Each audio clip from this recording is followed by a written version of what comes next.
श्री कृष्णाय वयं नुमः। श्रीमद्भागवत से श्री कृष्ण की शिशु लीला के बाल लीला के प्रसंग चल रहे हैं। श्री कृष्ण मथुरा में जन्मे, गोकुल में पली 3.5 वर्ष तक, फिर वृंदावन गए 11.5 वर्ष तक वृंदावन गए। उसके बाद मथुरा और द्वारका। 125 वर्ष की आयु में श्री कृष्ण ने अपनी यह लीला का, इस अवतारी लीला का अवसान कर दिया और अपने नित्य धाम को चले गए। अभी श्री कृष्ण 3.5 वर्ष के हुए तो गोकुल में उनकी लगभग अंतिम लीला का यहाँ वर्णन है। श्री कृष्ण का उखल बंधन, उखली से श्री कृष्ण को बांधा गया।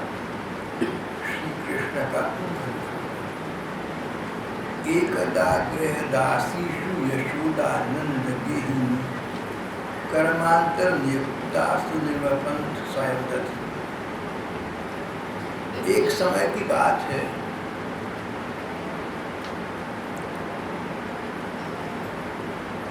नंद रानी यशोदा जी ने, श्री कृष्ण की मैया ने घर की दासियों को दूसरे कामों में लगा दिया और स्वयं दही मथने लगी। यशोदा नंद बाबा की पत्नी लगभग 80-85 वर्ष की रही होगी। 3-4 वर्ष पहले श्री कृष्ण हुए, ये सब ये लोग मनाती रहती थी। नंद रानी यशोदा, नंद बाबा की पत्नी यशोदा, यशोदा जो यश का दान दी भगवान, यश का दान दी भगवान को, यश का दान दी भगवान को, यश का पात्र बनाए, उन्हें यशोदा ने।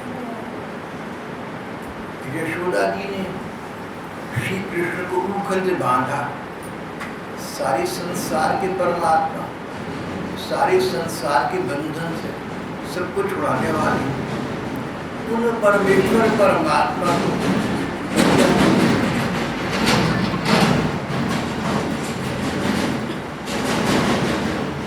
उन परमेश्वर को, उन परमात्मा मैया के प्यार के बंधन में, अपनी प्रेम के बंधन में बांध लिया। इस प्रकार भगवान को ये यश मिला कि भगवान बस भक्तवत्सल है। भगवान को यश मिला कि भगवान छोटे छोटे भक्तों का पूरा ध्यान रखते। भगवान तो सबसे बड़ी है, ईश्वर है, परमेश्वर है, परमात्मा है। उनके आगे किसी की क्या भी साथ है। परमात्मा की बात तो बहुत बड़ी है। इस संसार में बड़े आदमी हैं, हम उनसे संबंध बनाना चाहें वो तो नहीं बनाना चाहेंगे। श्री राजा रीस के साथ मैं अपनी मित्रता करना चाहूँ, मैं कोई संबंध बनाना चाहूँ तो राजा रीस को तो मेरी चिंता नहीं है। वो तो नहीं चाहेंगे कि मैं उनके साथ कोई संबंध बन, वो तो बराबर वाला संबंध बनाना चाहेंगे। परमात्मा की विशेषता, भगवान की विशेषता है कि छोटे से छोटा प्राणी जो उनसे प्रेम करता है, प्यार का नाता रखता है,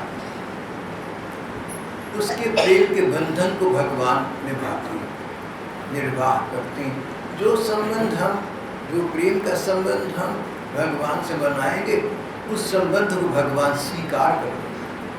साधारण राजा रईसों की भांति अस्वीकार नहीं करेंगे, नकारेंगे नहीं, स्वीकार कर लेंगे, सहर्ष स्वीकार कर लेंगे और उसको निभाएंगे। भगवान को ये यश मिला, भक्तों से यश मिला। यहाँ भगवान को भक्त वश्यता का यश अपनी मैया यशोदा से मिला। कदाचित इसीलिए उनका नाम यशोदा, भगवान को यश का दान करने वाली मैया, ये नाम रहा। यशोदा आनंद बाबा, उस समय की बात है, लगभग 5,500 वर्ष पुरानी बात हो, जब देश में संपन्नता थी, समृद्धि थी, पैसा था, सब कुछ था, सबके पास सब कुछ हुआ करता था।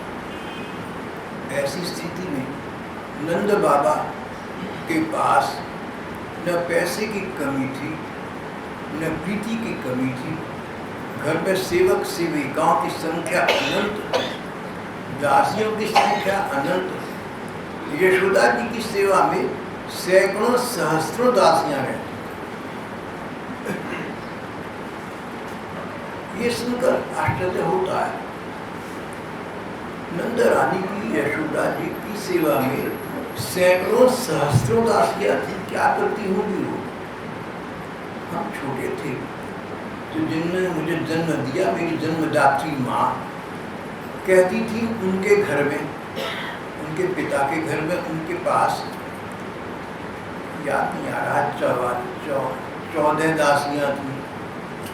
मैंने कहा कि 14 दासियां क्या करती थी, एक दासी बहुत है।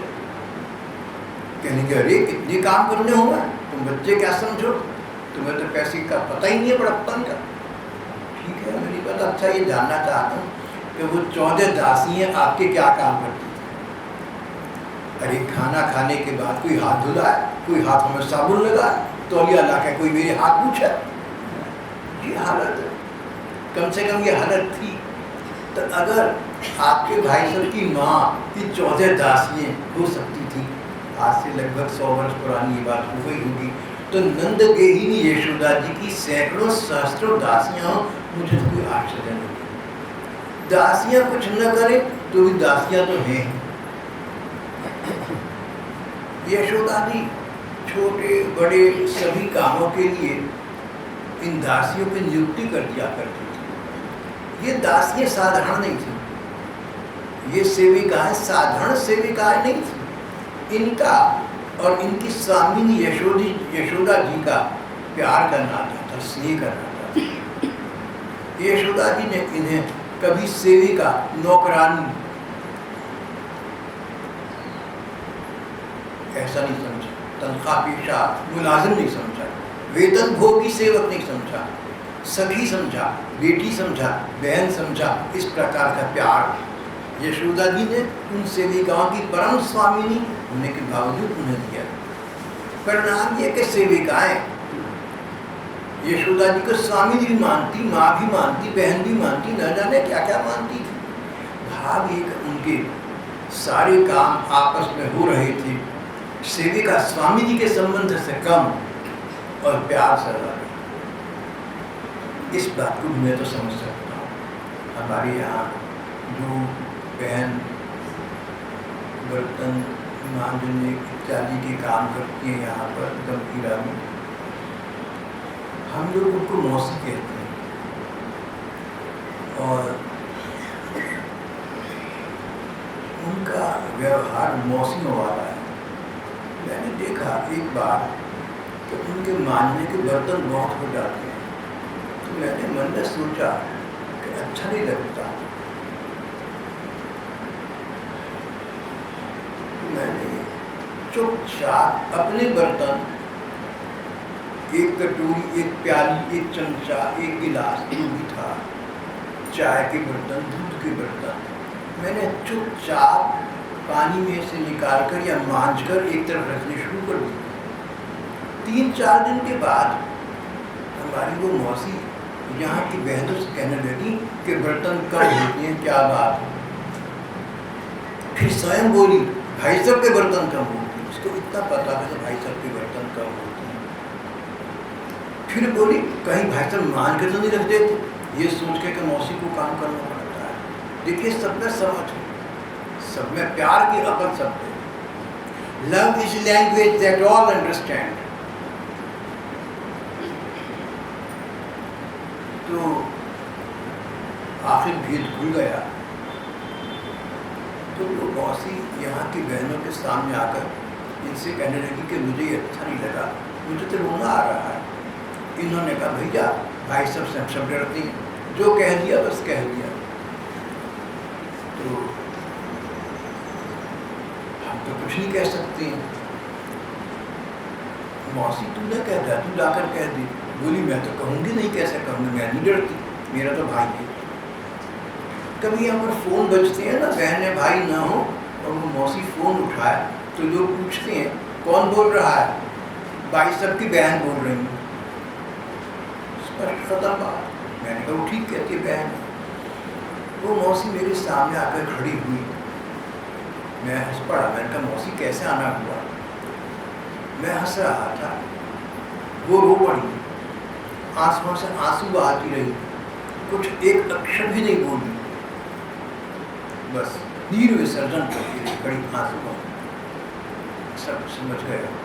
मैंने कहा मौसी आज की बात मैं बर्तन नहीं मान लूँगा, तू ही मानेगी मौसी, रोने की बात सब आप। इस पर यहाँ पर किसी ने कहा कि आपका मौसी के साथ बहुत स्नेह का अच्छा व्यवहार है। तो मैंने कहा इसका कारण है मेरे में और तुम लोगों में एक अंतर है, आप लोगों में और मेरे में एक अंतर है। आप लोग पैसे देकर किसी से काम कराते हैं, आप पे मास्टर हैं, आपको तो ख्याल आता है ना तनख्वाह देती है, दूसरा तनख्वाह लेता है। मेरी पर तो ये बात लागू नहीं होती। जैसे मैं यहाँ रहता हूँ और यहाँ वाले मुझे रोटी कपड़ा मकान दे रहे हैं, ऐसे ही जो मौसी यहाँ काम करती है, यहाँ वाले उसको दे रहे हैं तो दे रहे हैं, मैं तो खुद दे नहीं रहा। मेरी तो कोलीग है, हम दोनों एक ही संस्था की। मैं पाठ करता हूँ, 10 दिन में आप लोग मुझे रोटी कपड़ा मकान देते हैं, काम तो थोड़ा सा करता हूँ, आपको बहुत दे रहे हैं। तो मैं और वो मौसम तो बराबर के हैं, हमारी में तो इस प्रकार हम तो दोनों we are employees of the same organisation, एक ही संस्था के हम सदस्य हैं। आप लोग अपने सेवकों के साथ घरों में क्या व्यवहार करेंगे? मैं तो इतना कह सकता हूँ प्यार का, सम्मान का अच्छा व्यवहार करेंगे। लेकिन सचमुच आप कैसा करेंगे ये बहुत कुछ निर्भर करता है आपकी परिस्थिति पर, जो आपके सेवकगण हैं उनके स्वभाव पर। आप स्वयं विचार करके जो ठीक समझे वो करें। मैंने जो ठीक समझा सो कर। अब अगर हम एक छोटी सी दुनिया में आज के युग में देखते हैं कि आसपास वाली ये नहीं समझते कि बड़ी हैं, सम्मान रखती हैं अगर उनके साथ स्नेह का व्यवहार किया जाए। ऐसी स्थिति में यशोदा जी और नंद बाबा जो प्रेम की साकार मूर्ति थी, सबके साथ निर्मल स्नेह का व्यवहार करती थी। उनके साथ उनकी सेविकाएं उनको अपना सर्वस्व मानती हूँ, इसमें कौन सा है? लेकिन एक दिन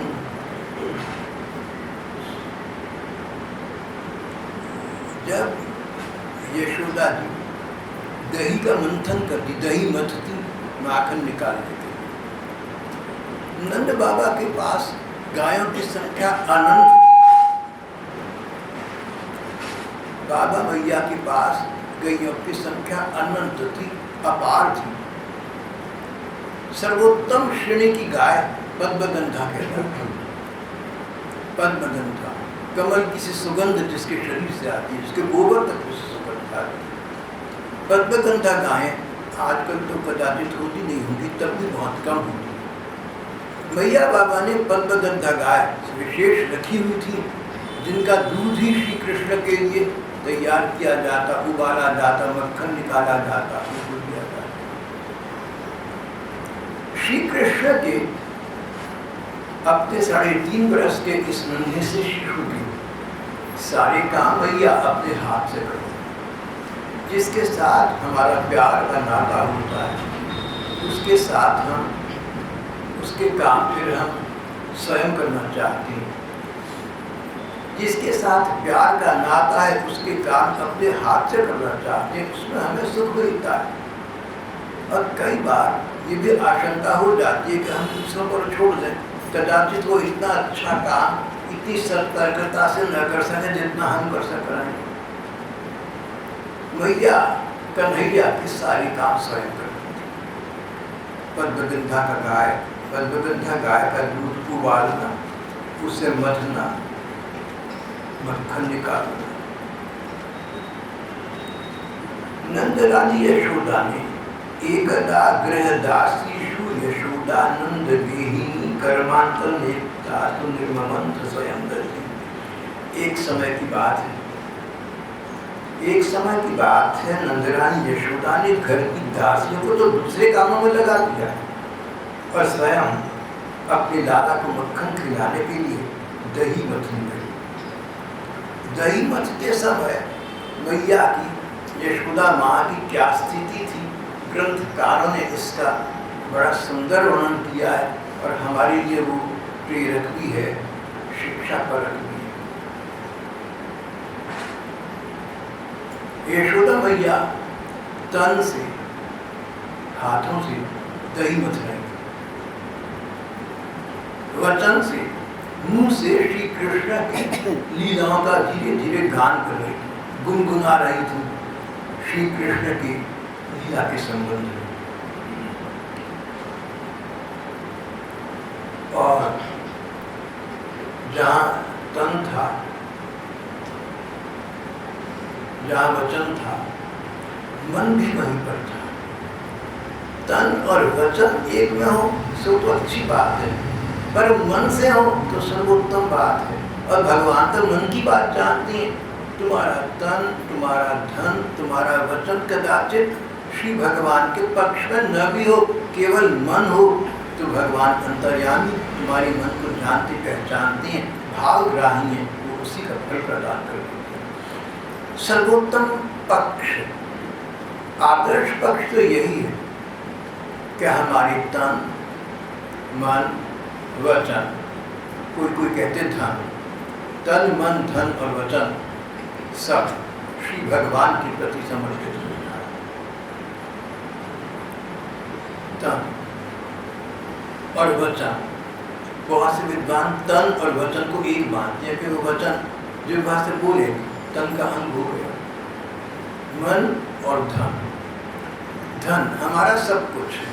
धन का मतलब केवल रुपया पैसा नहीं, धन का मतलब हमारा रुपया पैसा, हमारी संपदा, हमारी संपत्ति, जायदाद, हमारे सामान जो घर में है वो चीज़ें जो हम शरीर पर ग्रहण करते हैं, हमारे मन के विचार, हमारा सर्वस्व भगवान का होता है।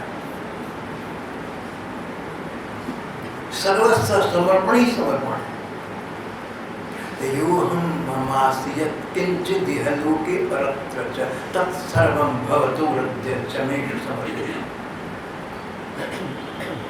मेरा जो कुछ है, जैसा मैं हूँ और जो कुछ मेरे पास है, हे श्री राधा कृष्ण, मैं वो सब आपके चरणों में, आपकी सेवा में समर्पित करता हूँ। पद्म पुराण का ये श्लोक बहुत महत्वपूर्ण है।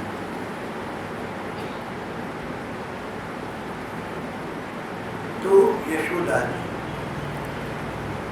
हाथों से दही मंथन कर रही है श्री कृष्ण की, जिह्वा से, वचन से श्री कृष्ण की लीलाओं का और उनके गुणों का गान कर रही है।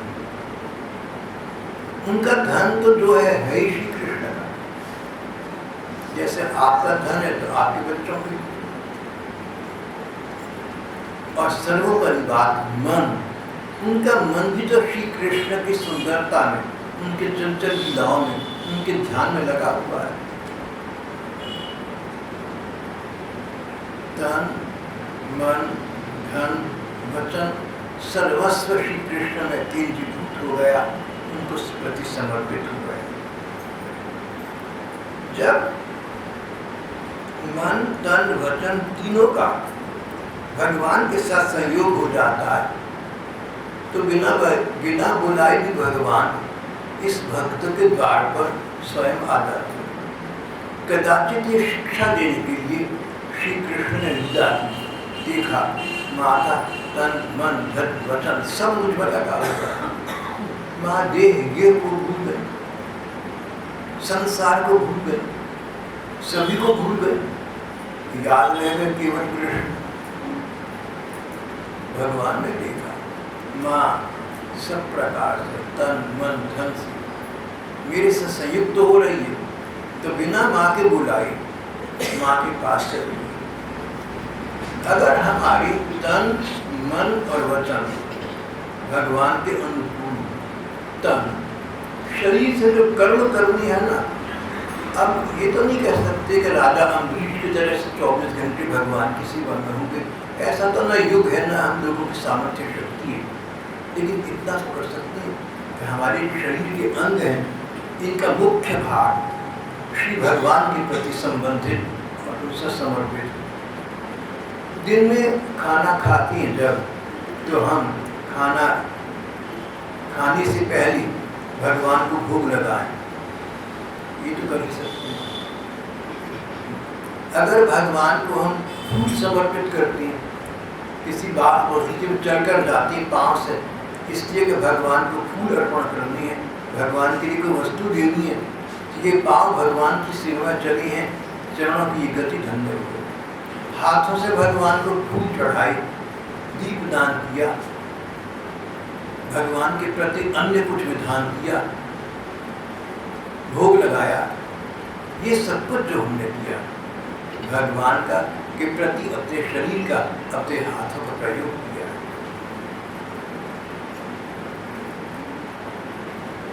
पांव से भगवान के मंदिर में चलकर जाना, हाथों से फूल जोड़कर भगवान की सेवा करना, अगर हो सके तो भगवान का मंदिर घर में हो या कहीं बाहर जाना होता हो तो जो भगवान की सेवा कार्य स्वयं करें।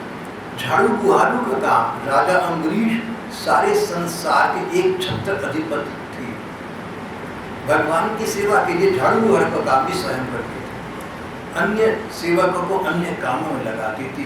यहाँ यशोदा मैया ने दासियों को अनेक अनेक दासियों को अनेक अनेक अन्य कार्य में लगा दिया और स्वयं श्री कृष्ण के कार्य में संयुक्त हो गए। हम शरीर के अंग अंग को भगवान में लगाएं, कम से कम दिन में एक बार ऐसा समय निकालें जब भगवान को समर्पित कोई फूल हो, धूप हो, उसको सूंघ सके, नासिका को कृतार्थ करें, भगवान को भोग लगाया गया वो अन्न ग्रहण करें, हमारी जिह्वा हमारी मुंह पवित्र हो। ये सब काम जिनके प्रत्येक जीवन में करते न करने तो होते ही हैं, भगवान के लिए करें, भगवान से संबंधित करें। मैंने शायद आपको ये बात पहले बताई, मेरे जन्मदाता पिता विचित्र व्यक्ति थे।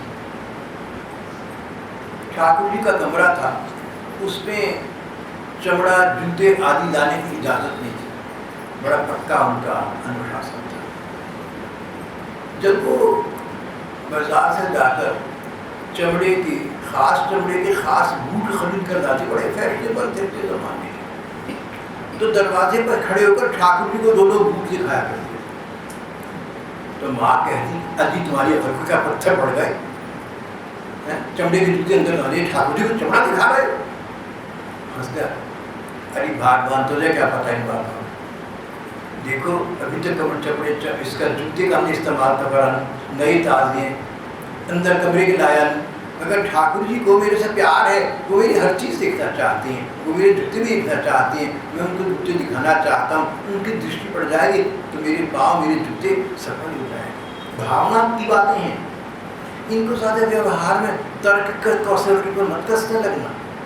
हर बात को तर्क की कसौटी पर कसोगे तो तुम्हारा मस्तिष्क का ठीक प्रयोग नहीं होगा।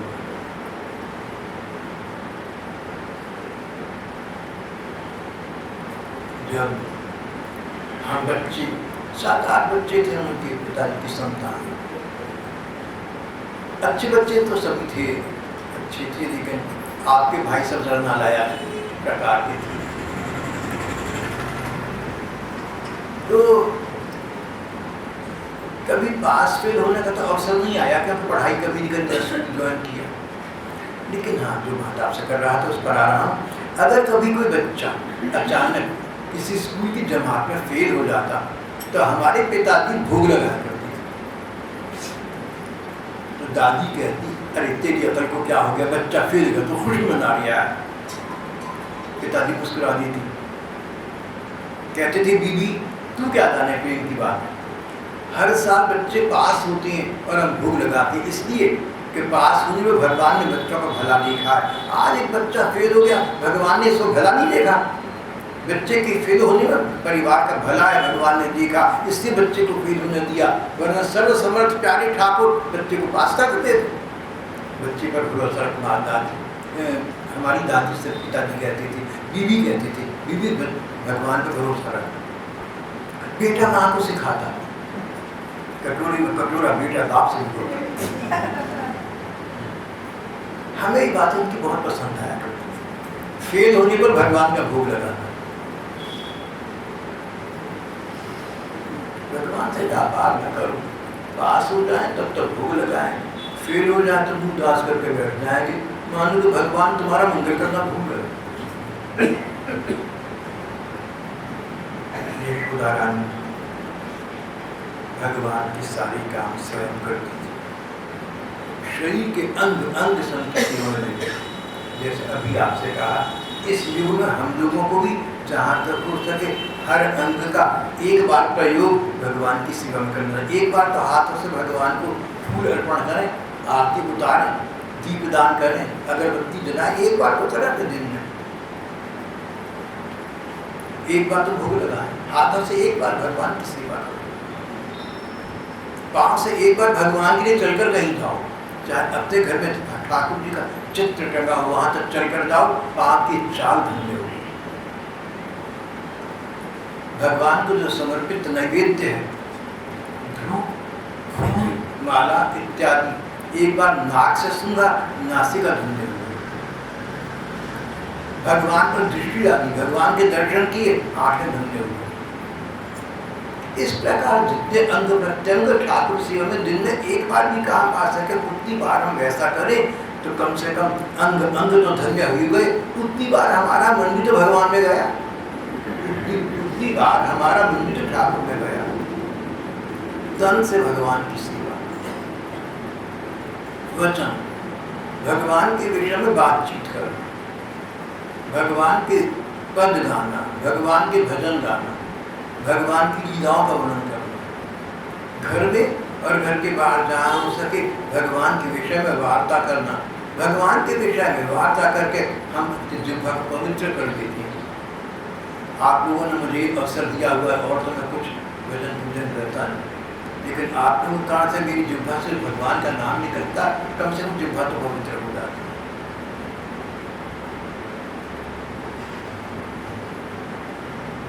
तुलसीदास जी ने स्वयं अपने विषय में ऐसा कहा है, हम तो साधारण जीव हैं, तुलसीदास जी उच्च कोटि भगवत प्राप्त महात्मा थे। उन्होंने एक पद में कहा कि मैंने राम जी की लीला का दान रामायण में किया है, अपने जिह्वा को पवित्र करने के लिए किया। शांता सुखाय तुलसी रघुनाथ गाथा,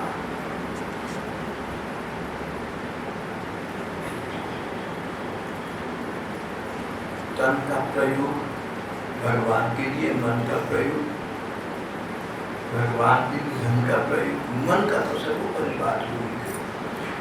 जब भगवान ने देखा कि माँ के तन मन वचन सब मेरे साथ संयुक्त हो रहे हैं, मेरे अतिरिक्त इसको कुछ स्मृति पथ में है नहीं, कुछ याद ही नहीं आ रहा है, सब कुछ भूल गए, तब भगवान स्वयं माँ के पास आए। माँ के पास आने के लिए कोई बहाना सोचा कि था। इस वक्त तो श्री कृष्ण 3.5 वर्ष के बालक का अभिनय कर रहे थे, लीला कर रहे थे, संसार में दिखा रहे थे कि मैं 3.5 वर्ष का बच्चा हूँ। भगवान का अवतार का अर्थ भगवान की अभिनय लीला, एक्टिंग।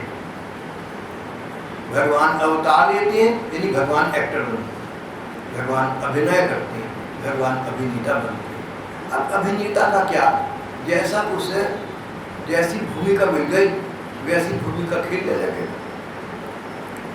जिस अभिनेता को भूमिका मिली नायक का भाग खेलने के लिए, नायक हीरो, वो नायक बन गया, वैसी बातें करने लगा, अच्छी अच्छी बातें करने लगा। जैसे खलनायक की भूमिका मिली, वो खलनायक की बातें करने लगा, विलेन की बातें करने लगा, बुरी बुरी बातें करने लगा। सच तो ना नायक है ना खलनायक है, वो तो कोई और नहीं है। पुरानी बात है, मुझे ये बात याद आ रही है कि एक हमारे अभिनेता, अच्छे अभिनेता थे, प्राण उनका नाम था, प्राण। वो चलचित्रों में खलनायक की भूमिका बहुत अच्छी अदा किया करते थे। सब कुछ लगता था बड़ा दुष्ट है, बड़ा खल, बड़ा अलग आदमी, शराबी, कबाबी, बुरी बोली बोलने वाला, चरित्रहीन, गंदा आदमी। परिणाम ये कि जो हम हमारे चलचित्रों के दर्शक थे, सिनेमा व्यूअर थे, उनको यही समझ में आया कि ये गलत आदमी। और एक बार एक लड़की होगी 20-22 बरस की, दिल्ली से मुंबई गई। घर वालों ने कहा कि आज प्राण को देखने का बड़ा मौका, अमुक स्थान में चलो प्राण को देखने चले। 22 बरस की वो बच्ची बोली मैं तो देखूंगी, बड़ा गलत आदमी, गंदे काम करता है, मैं तो मूवी ना देखूँ। उसको समझाना पड़ा कि भाई प्राण की सिर्फ एक्टिंग, उसका अभिनय है, ये निजी जीवन बहुत चरित्रवान और ऊंचे स्तर का व्यक्ति। हमारे एक और अभिनेता धर्मेंद्र शायद थे, देखिए मुझे इतना नहीं पता, थे भगवान की कृपा से जीवित हो, थोड़ा अच्छा स्पष्ट हो, लेकिन जिस समय की बात कर रहा हूँ इसलिए मैंने थे लगाया पुरानी बात हुई।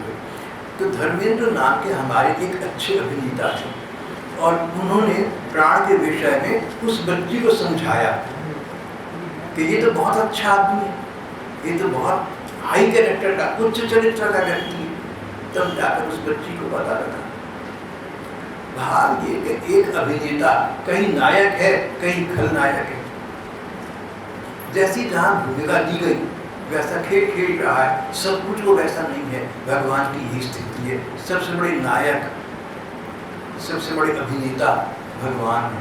जैसा अवतार ग्रहण करते हैं वैसे अभिनय की लीलाएं करते हैं। यहाँ पर श्री कृष्ण के रूप में अवतार ग्रहण कर साक्षात भगवान अवतरित हुए हैं, 3.5 वर्ष के बच्चे की लीला कर रहे हैं। तो जैसा 3.5 वर्ष का बच्चा करता ना, बिल्कुल वैसा ही कर रहे हैं। कोई पहचान न पाए कि परमात्मा है।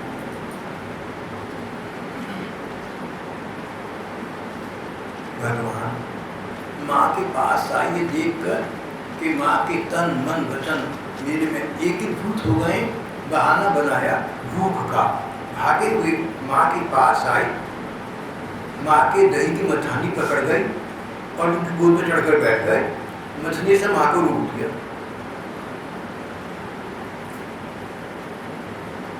माँ मंद मुस्कान से भरा कृष्ण कन्हैया का मुखड़ा देखने लगी। इतने ही में दूसरी ओर अंगीठी पर रखे हुए दूध में तूफान आ गया, दूध उगल पड़ा। अब ये दूध तो बड़ा महत्वपूर्ण था, बड़ा बहुमूल्य था। दूध के लिए नहीं, इसलिए कि पद्मगंधा का गाय था, विशेष दूध था। इसी का माखन, इसी का दही, इसी का सब कुछ होना श्री कृष्ण के लिए। माँ ने बच्चे को गोद से उतार के नीचे पटका और उगलते हुए दूध को जाकर बचाया। अब बच्चे को क्या अकल कि माँ ने मुझे क्यों पटका, क्यों गई। बच्चे को तो इतना पता कि मेरी माँ है, मुझे छोड़कर चली गई दूध के बचाने के लिए। भगवान कृष्ण 3.5 बरस के शिशु कृष्ण रुष्ट हो गए, क्रुद्ध हो गए, रूठ गए, नाराज हो गए। उनके लाल लाल होठ फड़कने लगे। लाल लाल होठों को दांतों से दबाकर श्री कृष्ण ने पास पड़ा हुआ एक दही का मटका था, उसे फोड़ डाला। बच्चों का काम है, गुस्सा आता तो तोड़ फोड़ कर देते। बहुत क्रोध में भरी हुई थी, मटका फोड़ डाला।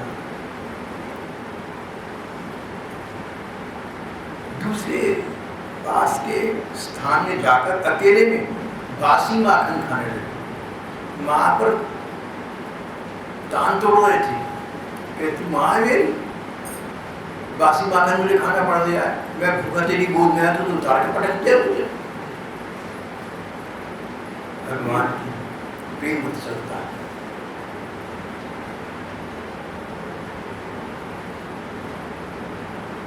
भगवान की मन में कामना थी माँ की गोद में बैठकर वात्सल्य रस पान कर ले।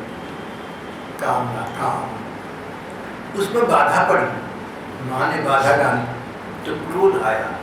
क्रोध माँ पर आया था। काम से कामना पूरी न होने से क्रोध आता है। काम, क्रोध और तीसरी चीज लोभ और मोह, उसके विदूषित। स्वयं भगवान ने गीता जी में आगे जाकर यही बात कही।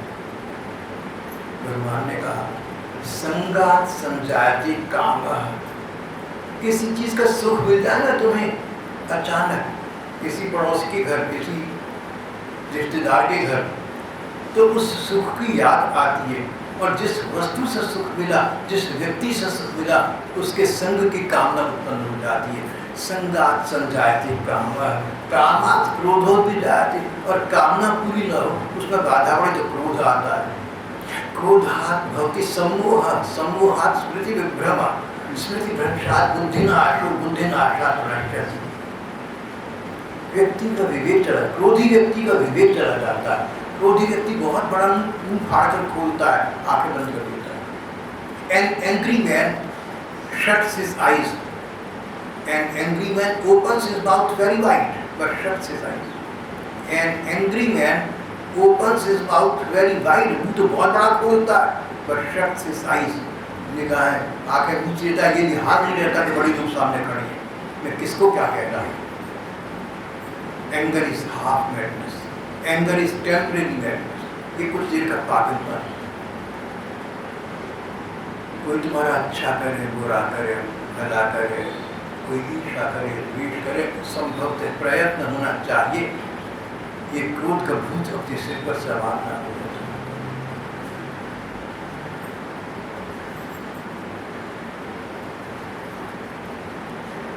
काम है, काम, क्रोध, और जब विवेक समाप्त हो जाता है, अगर ठीक की मर्यादा समाप्त हो जाती है, समझ समाप्त हो जाती है, मस्तिष्क नहीं काम कर रहा, तो व्यक्ति ने आत्मनाश कर लिया, अपने पाप पर स्वयं को ढाड़ी मार, अपना जीवन खराब कर।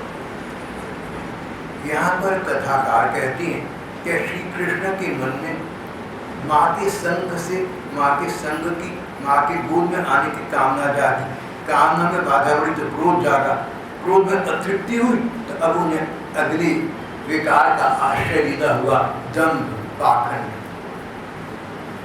पाप के हिस्से को, जो पाप हम करें जीवन में, पाप के उस खंड को धर्म ग्रंथों ने पाखंड कहा है। दंभ, दिखावा, जो मन में बात है उस सच्चाई को न कहकर उनसे कुछ और कहना, कुछ और दिखाना, पाखंड को सबसे बड़ा पाप माना गया है।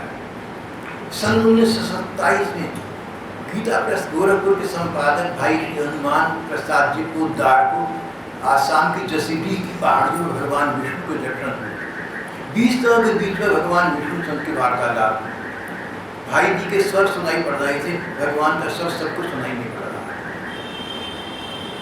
सारी वार्ता का अंत में भाई जी ने कहा कि प्रभु, कलयुग के जीवों के लिए, संसार के लिए सबसे बड़ा पाप आप क्या मानते हैं जो अक्षम्य है? भगवान ने कहा दम, पाखंड। पाखंड मतलब दिखावा मत करना, झूठ का आश्रय। अब भगवान ने काम को आश्रय दिया, क्रोध को आश्रय दिया, लोभ को आश्रय दिया, अविवेक को आश्रय दिया। मानो पाखंड को बहुत दुख पहुंचा, दंभ को बहुत दुख पहुंचा। ठाकुर, तुमने सभी को स्वीकारा, बुरे से बुरे विकारों को स्वीकारा, मुझ दंभ को क्यों नहीं स्वीकारा? मुझे मुझे कृतार्थ करो। भगवान ने दंभ को स्वीकार करते हुए, पाखंड प्रदर्शित करते हुए आंखों से झूठे आंसू बहाए। घर में जाकर अकेले में बासी माखन खाने लगे, बनावटी आंसू आंखों भर लिए। कथाकार कहते हैं दही का मटका फोड़ डाला, बनावटी आंसू आंखें भर लिए, बासी माखन खाए, बनावटी आंसू, पाखंड। बच्चे माँ के सामने, बहुत से बच्चे दंभ पाखंड करते हैं। दो बच्चे पढ़ाई तो नहीं करते थे, बहुत मारते थे माँ ने। एक दिन बहुत डाला फटकारा, बहुत कुछ कहा, तो दोनों बच्चे गुस्से में उठकर चले गए। दादी बोली, अरे तुमने इतना कह दिया, आजकल के बच्चों ने भरोसा सकता नहीं, कहा भाग जाए, चली जाए, रण मच जाए। जाकर देखा तो उससे कमरे में फ्रिज में से निकाल कर एक आइसक्रीम खा रहा था और एक कोल्ड ड्रिंक पी रही थी। तो माँ ने डांटा, ये क्या हो रहा है? कहती मम्मी, जब दिमाग गर्म करोगी तो ठंडा तो करना पड़ेगा नहीं चीज़ों को।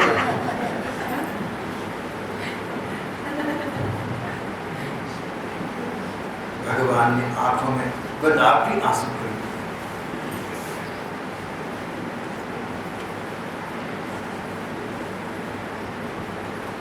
यशोदा जी औटे हुए दूध को उतार कर फिर बचने के लिए घर में चली आए। वहाँ देखती है कि दही का मटका टूटा टूटा पड़ा। समझ गए सब मेरे लाला की कुल भग्नम विलोक्य स्वसुतस्य कर्मतः जहाँ सतम चापी न तत्र पश्चात। माँ समझ गई कि सब मेरे लाड़ी लाल की करतूत है। वहाँ देखा नहीं कि ये भी सोचा कहाँ चला गया। इधर उधर ढूंढने को पता चला कि श्री कृष्ण एक उल्टे उखल पर खड़े हैं। एक उल्टे उखल पर खड़े हैं, छींके पर का मक्खन ले लेकर बांदरों को लुटा रहे हैं। 14 विषम के 3 क्षण ये भी डर है कि कहीं मेरी चोरी न खुल जाए, इससे चौकन्ने होकर 3.5 वर्ष के श्री कृष्ण इधर उधर ताकते जा रहे हैं। वैज्ञानिक दृश्य दिखा। मन में तो प्यार था, लेकिन जैसे श्री कृष्ण के मन में न क्रोध था न लोभ था, मगर ऊपर से बनावटी आंसू हुए। ऐसे माँ के मन में न क्रोध था न अतृप्ति थी, ऊपर से क्रोध अभिदय किया। आगे का दृश्य हम अगली पाठ में करेंगे, समय बहुत हो गया।